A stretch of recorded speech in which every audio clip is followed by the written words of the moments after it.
শুভ সন্ধ্যা।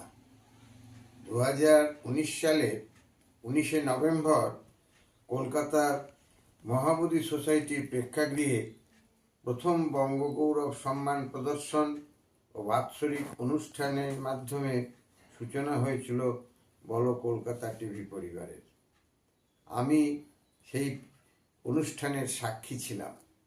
যাই হোক, 23শে জানুয়ারি 2025 দিনটিতে বলো কলকাতা টিভি পরিবারের সপ্তম বর্ষে পদার্পণ করল। জাতির জীবনে এই দিনটির গুরুত্ব অসামান্য। এই দিনেই জন্মগ্রহণ করেছিলেন আপসহীন স্বাধীনতা সংগ্রামী নেতাজি সুভাষচন্দ্র। বিগত 7 বছরে গুটি গুটি পায়ে বলো কলকাতা টিভি পরিবার এগিয়ে চলেছে অপ্রতিহত গতিতে। সুস্থ সংস্কৃতির পাশে থেকে কাজ করা, বঙ্গগৌরব উৎসব, শারদ যোদ্ধা সম্মান, মহাদেবী যোদ্ধা সম্মান ইত্যাদির সাথে সাথে সারা দেশের তাৎক্ষণিক সংবাদ মানুষের কাছে পৌঁছে দেওয়ার নিরলস প্রচেষ্টা চালিয়ে যাচ্ছে বলো কলকাতা টিভি পরিবার।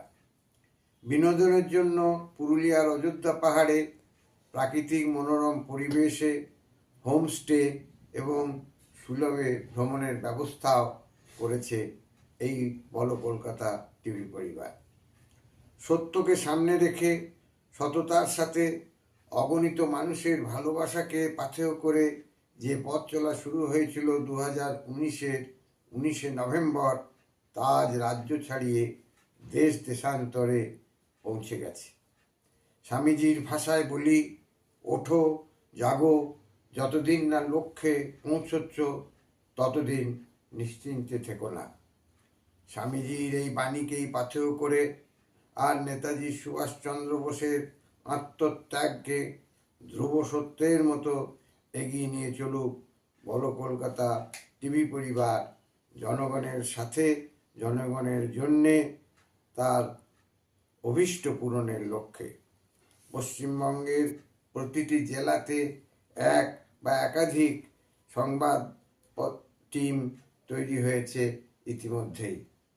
আগামী দিনে বলো কলকাতা তার দুর্বার গতিতে মানুষের খবর মানুষের কাছে পৌঁছে দেবে, এই প্রত্যাশা জানিয়ে সকলকে ধন্যবাদ জানাই। নমস্কার।